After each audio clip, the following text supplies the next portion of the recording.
Halo semuanya, ketemu lagi channel YouTube Robi MU Semarang. Kali ini saya akan membahas Game Week ke-13 Liga Inggris musim 21-22, di mana di pekan ini atau di Game Week ini ada super big match antara Chelsea melawan Manchester United yang kebetulan akan dimainkan di pertandingan terakhir di Game Week ini, yang tentunya kita akan membahas itu secara detail. Baik, untuk game week ke-13 ini yang akan dilaksanakan tanggal 27 November 2021, di pertandingan pertama jam 19.30 atau setengah 8 malam ada Arsenal melawan Newcastle. Oke, menarik Arsenal Newcastle, di mana di 6 pertemuan terakhir Arsenal terhadap Newcastle, Arsenal selalu menang.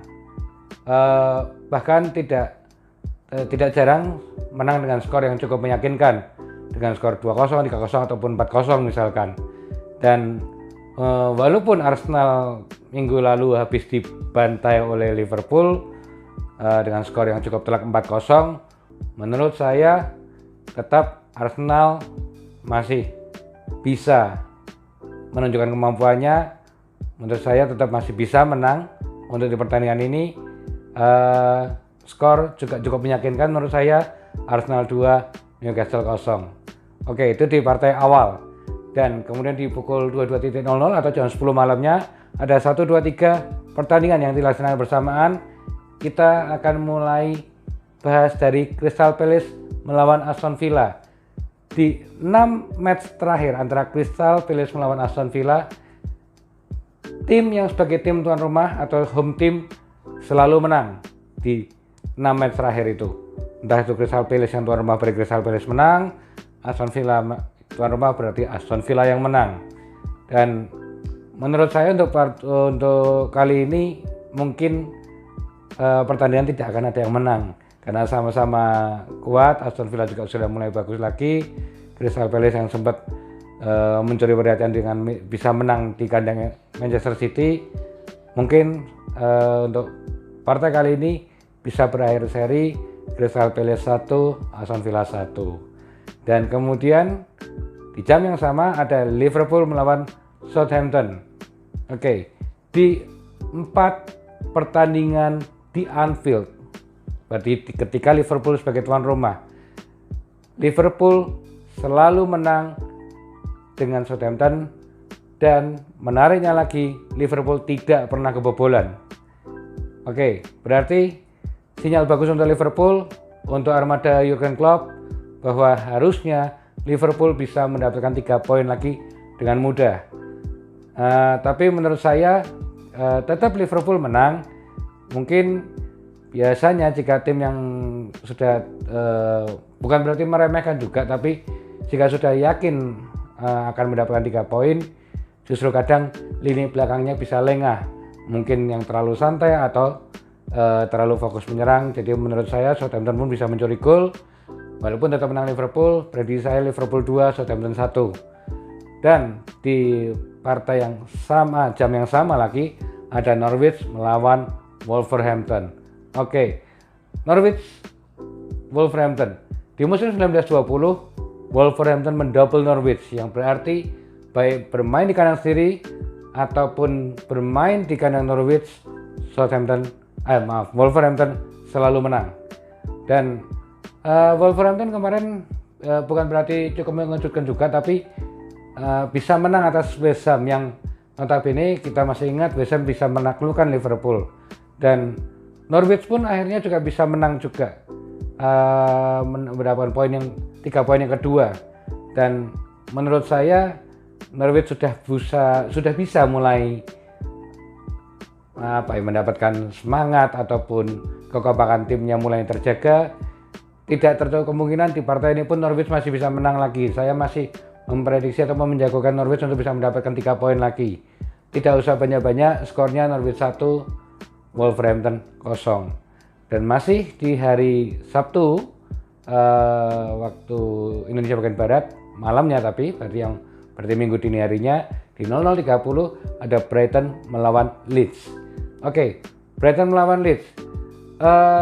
Musim lalu justru Brighton mendouble Leeds, yang berarti sama halnya tadi Wolverhampton dan Norwich, berarti Brighton menang baik di kandang ataupun di tandang, di home dan away. Brighton menang atas Leeds. Mungkin partai ini seharusnya permainannya akan cukup ketat, sama-sama tim yang bukan tim besar juga bukan tim kecil juga. Jadi menurut saya partai ini bisa berakhir dengan seri, di mana skornya mungkin akan ada pertandingan menarik juga, mungkin akan ada banyak gol di sini, di mana mungkin Brighton bisa mencetak 2 gol, Leeds 2 gol, dan berarti prediksi saya untuk partai ini draw dengan Brighton 2, Leeds 2. Itu pertandingannya hari Sabtu pada tanggal 27 November 2021. Oke, dan kemudian tanggal 28 November 2021 hari Minggunya di pukul 21.00 waktu Indonesia bagian Barat atau jam 9 malam ada 1, 2, 3, 4 partai yang dilaksanakan bersamaan. Ada Brentford melawan Everton dulu, kita bahas dulu. Jika bicara Brentford dan Everton belum pernah bertemu di EPL. Berarti seharusnya kedua tim akan bermain sangat hati-hati karena sama-sama belum tahu kekuatan lawannya. Tapi Everton yang kembali kalah besar lagi.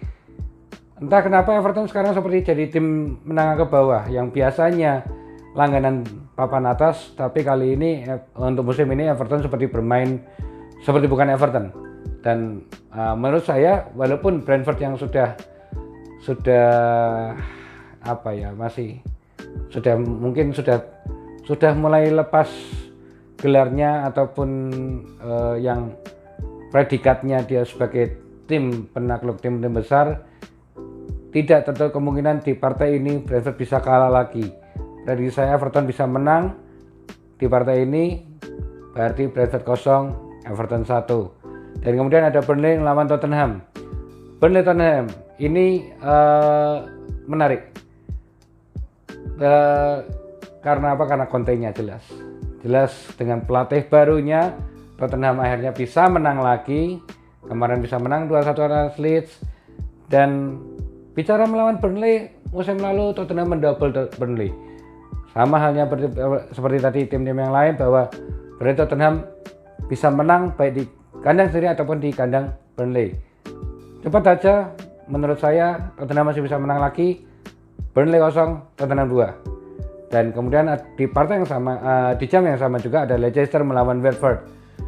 Leicester, jika bicara Watford, tentu kita masih fresh, masih ingatan kita di mana Watford secara mengejutkan bisa membantai MU dengan skor 4-1.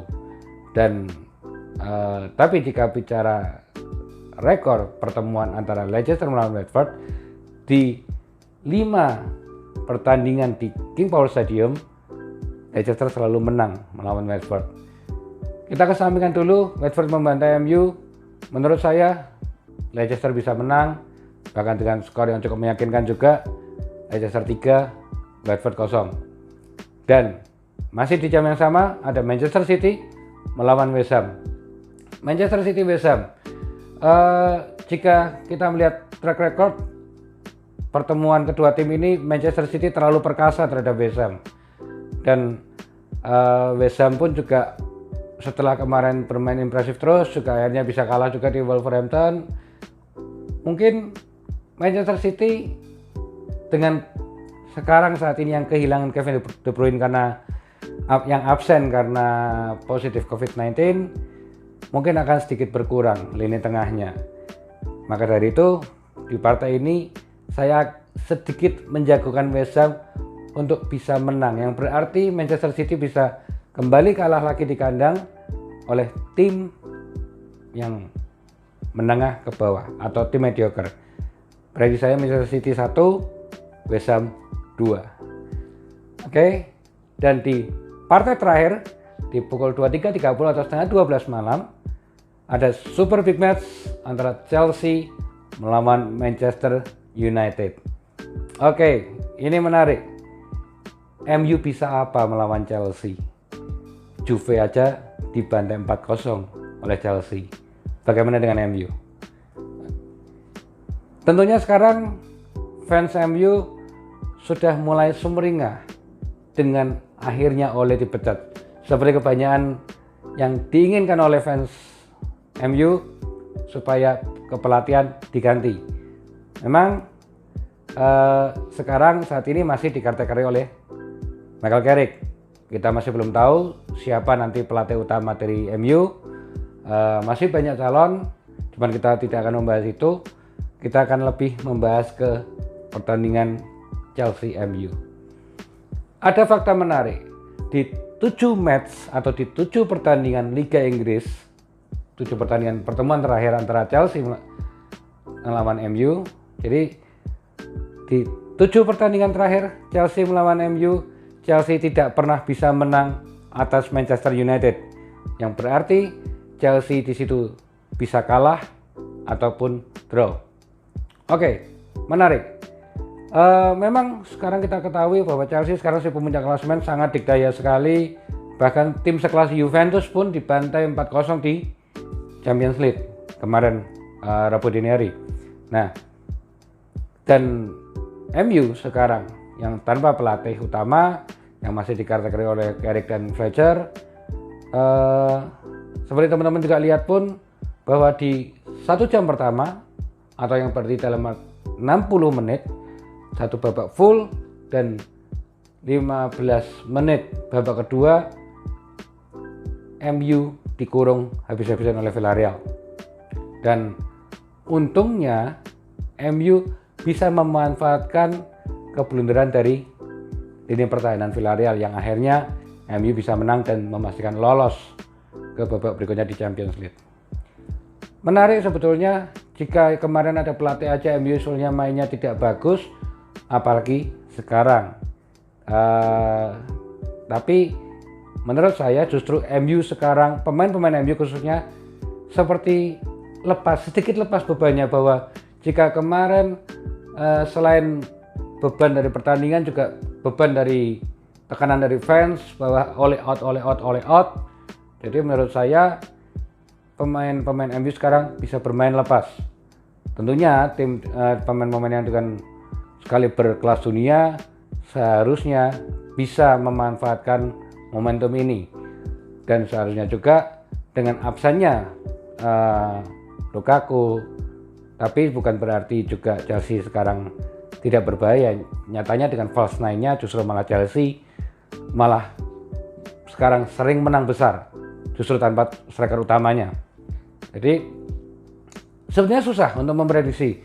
Kalau bicara dengan MU yang keterpurukannya kemarin, seharusnya Chelsea bisa menang mudah di sini. Bahkan tidak tertutup kemungkinan Chelsea bisa membantai MU. Tapi jika MU bermain seperti di 15 menit terakhir ketika melawan Villarreal kemarin, dan ketambahan track record MU yang bermain atau minimal hasilnya bagus, entah itu tidak pernah kalah lawan Chelsea, entah itu draw, entah itu bahkan itu bisa menang baik di Old Trafford ataupun di Stamford Bridge. Sebetulnya ini jadi momentum buat MU untuk bisa mendapatkan poin. Mungkin akan sangat ekstrim atau sangat kurang lebihnya seperti lebih memberanikan diri lagi, bahwa saya memprediksi justru MU bisa menang di kandang Chelsea di Stamford Bridge ini. Jadi prediksi saya untuk partai kali ini ya sebetulnya MU draw aja, tidak kalah dibantai pun aja sudah bagus. Tapi entah kenapa prediksi saya mungkin Chelsea tetap akan mencetak gol duluan, apalagi dengan permainannya yang luar biasa kemarin. Jadi menurut saya Chelsea 1, MU 2. Oke, nanti kita lihat hasilnya bagaimana. Sekali lagi, ini hanya prediksi analisa, hanya untuk hiburan semata. Bagaimana pendapat teman-teman? Bisa sampaikan di komen. Dan selalu mohon support untuk subscribe-nya, like-nya, nyalakan loncengnya. dan saran dan kritik selalu terbuka. Oke, mungkin sementara untuk